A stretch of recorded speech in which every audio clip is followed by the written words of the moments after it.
Deuxième question que j'ai, c'est où est-ce qu'on peut trouver de vos ouvrages? Les personnes qui ont vu la vidéo, ils ont énormément envie d'en savoir plus forcément. On leur a mis l'eau à la bouche et ils sont totalement excités. Ils veulent savoir où est-ce qu'on peut trouver vos écrits. Alors, mes écrits à moi, on trouvera beaucoup d'oralité sur YouTube, et notamment ce qu'on est en train de faire aujourd'hui, Mbouta, je te remercie. Quand on parle de la transcription, donc un livre, bon, j'ai des livres qui sont liés aux contes, des romans, mais je crois que les gens le plus souvent me demandent le livre aussi, Ziku Diakimpeve, qui se nomme Kango Kinzami ya Kongo, enfin, Mpova ya Nzayulu ya Kinzami ya Kongo. Mpova ya Nzayulu, c'est-à-dire que la parole, Mpova c'est la parole, Nzayulu c'est la connaissance de la spiritualité Congo. Ce livre-ci, on le trouvera nulle part. C'est un livre que j'ai écrit pour moi et que j'ai écrit pour mes enfants. Donc, je n'ai sorti à peine 3 exemplaires donc il y a 2 qui sont à la maison et il y a celui-ci que j'ai. Après, vous pouvez retrouver une ancienne version que j'ai dû distribuer au moins à 3 personnes seulement sur cette terre. Pourquoi j'ai écrit ce livre? Mais parce que vous allez remarquer que vous allez tomber sur des livres sur le royaume Congo, où ils vont parler sur le Kingunza, mais il n'y a pas un livre, c'est-à-dire ce que j'appelle moi catéchumène Congo. C'est-à-dire que, vous voyez la Bible, on vous parle d'Adam et Ève, vous avez Genèse au fur et à mesure, on parle des descendants, les ancêtres de Jésus au fur et à mesure. Mais chez nous, les Congos, il n'y a pas un livre comme ça. On a plus les paroles. Bon, après, il y a, d'abord, je vais saluer sa mémoire, Mwanda Semi, qui vient de nous quitter de façon physique, un grand, c'est-à-dire qu'un grand sachant, ce qu'on appelle chez nous Tungi Kiamayela. Tungi Kiamayela, c'est-à-dire que quelqu'un qui a la connaissance. Il a écrit aussi des livres. Il a écrit Makongo. Mais vous allez voir que la dimension de l'écriture de Makongo est trop académique, est trop ésotérique, mais trop calée. Mais quand on veut s'adresser, par exemple, à mes enfants qui sont nés ici, mes enfants ne pourront jamais comprendre de Makongo, ce que c'est Makongo. Et donc, la somme de toutes les lectures, de mes recherches, de façon orale et de façon écrite, ça aboutit à la naissance de ce livre. Et ce livre, je peux vous dire que je crois qu'il doit être au moins à la 10e version. Parce que j'ai écrit, je me dis non, c'est pas ça, et non, j'ai repris. Même celui-ci, je ne suis pas tellement convaincu. J'avais dit, je me dis, j'ai envie d'étoffer encore, d'ajouter, mais je dis non, il faut que j'arrête là. Parce que quand on est écrivain, qu'on est beaucoup inspiré, on peut écrire le même livre au moins en plusieurs versions. Parce qu'on n'est pas satisfait. En fait, ce qu'il faut faire, c'est là, je suis en train de réécrire, de transposer un autre livre. Donc, ce livre-ci, c'est vraiment le béaba de la spiritualité. C'est-à-dire que ça vous parle de la cosmogonie, ça vous parle de la marche Congo, d'Égypte jusqu'en profondeur. Et il y a la deuxième partie, ça vous parle que de la spiritualité. Kinzambe qui est Congo, Yevon Kisi Congo. Donc, ça vous parle que de ça. Donc, ce livre, on le trouvera nulle part. À moins que, si je trouve qu'il faut que j'arrive à l'éditer, à ce moment-là, je peux l'éditer. Mais je préfère que ça tombe entre les mains des initiés. Vous voyez, il est écrit ici, là. Lunda mansoe ki makimpeve, kuvane mansoe ki makimpeve kombwazantantuko. Ça veut dire que Lunda cache, mansoe ki c'est le secret de Kinganga. C'est-à-dire Kinganga, c'est, si vous voulez, c'est l'ésotérisme. Kuvani mansoe ki makimpeve kombwazantantuko. Ça ne donne pas la nourriture spirituelle aux champs étrangers. Ici, quand on entend parler champs étrangers, c'est surtout ceux qui ne sont pas initiés, surtout ceux qui ne s'intéressent pas à notre tradition. Vous voyez? Et pire, ça peut être aussi des gens à qui vous allez les donner qui vont l'exploiter. Vous voyez, la Bible aujourd'hui, avec la Bible, les gens ils arrivent à déshabiller les femmes avec. Avec la Bible, ils arrivent à dépouiller des gens avec. Donc, ça veut dire qu'il y a un problème. Or, ce livre, on ne peut que le donner à ceux qui ont le Kimuntu. Le Kimuntu, c'est quoi? C'est un peu ce qu'on appelle l'humanisme. Un bon Congo ne peut pas être initié s'il n'a pas le Kimuntu. À supposer qu'on va vous initier au pouvoir de l'invisibilité, qu'on appelle chez nous Mpini. Bah, si vous n'avez pas le Kimuntu, qu'est-ce que vous allez en faire avec? Vous irez voler dans un magasin tout le temps. Vous voyez? Et mettre en défaut notre divinité. C'est comme les gens qui se sont fait initier dans le vaudou, qui certains sont allés utiliser ces puissances-là de façon maléfique. Parce que notre spiritualité n'a pas d'option du mal. Notre spiritualité n'a que l'option du bien. Parce que de toute façon, il y a des principes. Parce que lorsque tu es initié dans notre spiritualité, c'est une alliance que tu établis avec les divinités. Les divinités, comme ce n'est pas comme les chrétiens, tu passes ton temps à faire des péchés, et puis le soir, tu rentres chez toi, tu ouvres ta Bible, tu es seul à savoir si on t'a pardonné ou on ne t'a pas pardonné. Chez nous, ce n'est pas comme ça, chez les divinités. Avec les divinités, tu respectes le principe. Si on te dit, par exemple, tel jour, tu n'as pas le droit de faire ça, tu dois respecter. Voilà, avec les divinités, on ne négocie pas.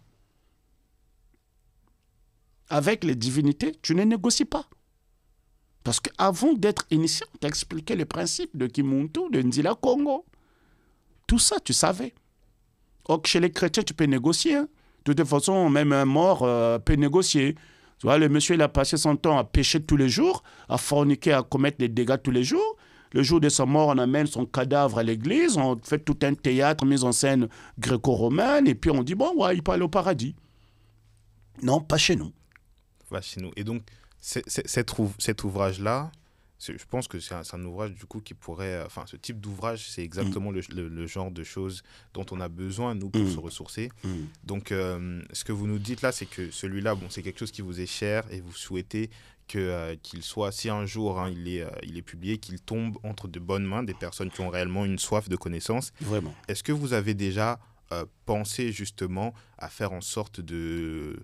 Enfin, comment dire, le publier, enfin, je ne sais pas tellement comment structurer ce que j'ai envie de dire, mais voilà, le publier, alors de faire des sortes de l'imprimer en plusieurs fois, faire des événements où on inviterait plutôt des personnes qui ont envie de connaître, justement, de sorte à le distribuer pour qu'au moins ces écrits-là partent. Parce que je sais que nous, notre culture, en Afrique plus globalement, elle a souvent été, contrairement en Europe, elle a passé les générations avec le verbe, en fait. On nous racontait les histoires, on nous racontait les anecdotes, et finalement, on a toujours cette peur un peu que d'une personne à l'autre, le A devienne B, d'une personne à l'autre, la personne a fait quelque chose, mais en fait, dit avec un certain mot, une certaine manière, ça déforme un peu la réalité. Et je pense qu'on a vraiment besoin d'écrits. Et est-ce que ça vous a déjà traversé l'esprit, justement, de vous dire qu'on va faire en sorte de le publier, justement, pour faire perdurer un peu notre histoire? Je crois que ce livre... publier, non, je préfère dire que partager la connaissance. Ouais. Hein, partager cette connaissance. Mais moi, je préfère que... Vous voyez, il y a un élément important que j'aimerais souligner. Aujourd'hui, vous ouvrez TikTok, vous ouvrez YouTube, vous avez des initiés ou des gens, des connaisseurs qui vont vous parler de ce qu'est le savoir ésotérique Congo. Mais hier, ce n'était pas ça. Hier, ça se passait dans les écoles. Ouais. Notamment les 3 écoles qui ont existé dans le territoire Congo, donc dans le Congo d'Atoukou et le royaume Congo, c'était bien peaufiné. C'était le Kimpasi, le Lemba et le Kikimba. Et donc, les gens à qui l'on transmettait des connaissances, c'était des gens qui acceptaient l'initiation. Parce qu'il y a un élément important à savoir. Contrairement au christianisme, où ils nous ont fait consommer la Bible avec les coups de chicotte, chez nous, la spiritualité, c'est d'abord une affaire personnelle. La spiritualité, c'est une affaire personnelle. Vous voyez, contrairement à ce que je disais au christianisme. C'est-à-dire que si tu es d'accord, le maître sera là. Comme on dit, quand l'élève est prêt, le maître est là. Donc, ce qui fait qu'on n'obligeait pas. C'est comme on dit chez nous, c'est-à-dire qu'une mangue que tu vas cueillir avec beaucoup d'énergie, tu vas la consommer avec délicatesse. Mais une mangue que tu as ramassée, tu peux juste la piétiner ou la jeter. C'est pour cela, au fait, pour se faire initier, il faut que ça émane de toi. Et c'est le même concept que tu vas trouver, par exemple, chez les francs-maçons. C'est le même concept que tu vas trouver dans le vaudou. Même si, par exemple, chez les francs-maçons, ça se passe par cooptation, mais il va falloir que tu puisses établir certaines choses pour savoir que, oui, tu décides. Nous, pareil. Ce qui fait que cette connaissance-là, c'était réservé aux initiés. Prenons le cas, par exemple, de l'école Kimpasi. L'initiation dans le Kimpasi, l'une des écoles ésotériques Congo, parce que toutes les écoles Congo n'étaient pas ésotériques. Mais la première année, ils avaient en commun l'ésotérisme. Mais après, en profondeur, c'était surtout l'école Kimpasi, qu'on appelait l'école des mystères, d'où est sorti Mama Kimpamvita, d'où est sorti Tata Kimbangu. L'initiation durait minimum 3 ans. 3 ans. Donc 3 ans, on apprenait, parmi les techniques qu'on apprenait, la résurrection et la maîtrise de Nkisi Congo. Parce que l'ésotérisme chez les Congos, c'est le Nkisi Congo. C'est l'univers Congo. Et la spiritualité, c'est le Kinzambi Congo. Parce que nos ancêtres ne nommaient pas comme aujourd'hui on entend le Kingunza. Non, non, non, non, c'était pas comme ça. c'était le Kinzambi Kia Congo, parce qu'il priait Nzambi Congo. Il ne priait pas plutôt, il respectait Nzambi Congo. Parce que nous, on ne prie pas. Les Congos ne prient pas, ils invoquent. Ils n'invoquaient pas Nzambi, ils invoquaient les Bisimbi. Mais les Congos initiés sont reconnaissants à la grandeur de Nzambi Mpongo, qu'on appelle Oka Congo, parfois Oka Congo, Mbumba, Mbumba, Nkisi Congo. Et donc, vous avez aussi le Nzila Congo. Et donc, ça durait 3 ans. Pendant 3 ans, on apprenait des principes.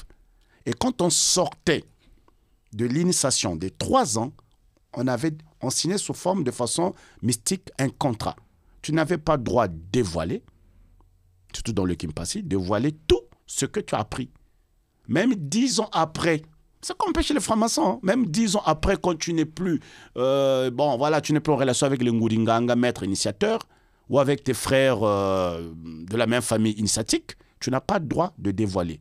Dans le Kimpasi, ils avaient même un langage codé, le langage codé. Donc, 2 initiés de Kimpasi pouvaient parler, tu entends les mots, mais tu ne comprends pas les mots. C'est comme si, pareil, disons chez les francs-maçons. De toute façon, une bonne école initiatique développe des codes. Par exemple, dans le Lemba, on te dira, ça veut dire ce qui est dans le Lemba ne peut être dévoilé. Pour le dire, on n'a pas le temps. Il n'y a pas le temps. Donc, tout était secret. Ce qui fait que ce livre-là, logiquement, doit être donné à une sorte de gens qui font partie d'une certaine confrérie. D'accord, à des personnes qui sont prêtes à entamer une réelle... Enfin, c'est pas vraiment... C'est pas récréatif, quoi. C'est pas juste pour se documenter. Non. Vraiment être prêt à faire le pas et aller se passer l'initiation, finalement. Exactement, okay. Exactement. C'est-à-dire que c'est pas une chanson... Plutôt, c'est pas un livre pratique initiatique, mais ça vous donne l'une des clés. D'accord. Par exemple, si vous posez des questions quoi c'est l'initiation, ce livre vous donne la réponse. Par exemple, dans ce livre, nous allons parler, par exemple, de la Trinité Sainte Congo. Vous voyez l'inverse? Ouais. Vous voyez quand même la différence avec les chrétiens. Les chrétiens disent que la Sainte Trinité. Non, nous, on dit la Trinité Sainte Congo. Parce que, contrairement à ce que certains vont croire, nous, les Congos, on ne prie pas Dieu. Dieu, c'est une autre dimension. Mais quand nous voulons communiquer, nous nous adressons surtout à la Trinité Sainte, plutôt aux 3 personnages de la Trinité Sainte. Parce que la Trinité Sainte Congo, c'est quoi? Vous avez Nzambi Mpungu, Oka Congo, Nzambi Mpungu, Avanga Zulu Yentoto Walungila Mbabo Yebebio, c'est-à-dire que Dieu Tout-Puissant qui a créé le ciel et la terre, qui est omniprésent, omnipotent. Lui, on le met à côté. Mais quand je veux rentrer dans le domaine des invocations, à ce moment-là, je m'adresse à Mbumbaloa, à Mpinanza, Bisimi, donc les divinités. Qui est Mbumbaloa? Mbumbaloa, c'est le créateur de l'humanité, les démiurges des dieux. Parce que Dieu Tout-Puissant, dans la spiritualité Congo, n'a pas créé le monde, n'a pas créé l'humanité. Il a créé le ciel et la terre, c'est arrêté là. Ce travail-là, il a donné à Mbumbaloa, le Dieu créateur. Une fois Mbumbaloa, il a créé tout ce que nous voyons, il a créé des humains. Ils ont donné ce pouvoir de la gouvernance de l'humanité à Mpinanza. Mpinanza, c'est le pouvoir, c'est aussi le verbe, dont les chrétiens ont triché. Moi, j'appelle triché, plagié. Et ils disent qu'au commencement était la parole, et la parole s'est fait chair. Non, chez nous, la parole ne fait jamais chair. C'est comme si le réseau de Bouygues, tu vas le transformer en chair. Tu ne peux pas le transformer, le réseau de Bouygues, ça appartient à Bouygues. Toi, tu peux que te contenter de ton abonnement et utiliser les services du réseau. Exactement. Mpinanza peut être le réseau, c'est-à-dire que quand nous faisons nos invocations, nos paroles sont acheminées vers le divin monde à travers le réseau de Mpinanza. Mbumbaloa, c'est le Dieu créateur qui est représenté par le soleil. Ok, d'accord, ouais. Donc la Trinité Sainte Congo, vous avez Nzambi Mpungwa na Vanga Zulu Yentoto, vous avez Mbumbaloa, vous avez Mpinanza. Et tout ça, c'est contenu là-dedans. Après, là-dedans, on explique quand vous faites des invocations, comment vous pouvez commencer les invocations, mais je ne donne pas les prières. Je ne mets pas la parole invocatoire, parce que non, ça c'est des secrets, c'est des codes. Ok, donc finalement, ce livre, c'est comme une sorte de... comment dire? C'est pour mettre l'eau à la bouche, c'est une préface pour ceux qui veulent entamer la démarche. Exact. Ils lisent d'abord le livre et par la suite, ils peuvent entamer le processus. Ok, c'est intéressant. De toute façon, on a déjà un pied là dans la spiritualité Congo et c'est exactement le sujet de la deuxième partie qu'on va commencer un peu avant de marquer une courte pause. La dernière question que